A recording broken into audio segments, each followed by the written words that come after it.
প্রথমে যার যার ফোনে ক্রোমে যাব, এরপর সার্চ অপশনে লিখব এসএসসি রেজাল্ট। আমি ভিডিওটা খুব স্লো দেখানোর চেষ্টা করছি, তোমরা আশা করি বুঝতে পারবে। এরপর এডুকেশন বোর্ড রেজাল্টে যাব।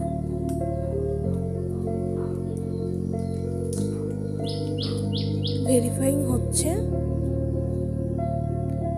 এরপর যেসব সেগুলো উপস্থাপন করব। প্রথমত আমি আমার বোর্ড দিয়ে দিচ্ছি দিনাজপুর।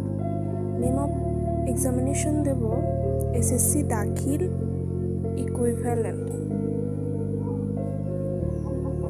এরপর ইয়ার দেব 2026।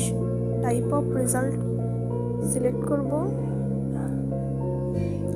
Individual detailed result. Roll number of examinee, registration number of examinee এগুলো আপনারা বসাবেন এবং নিচে থাকা ভিউ রেজাল্ট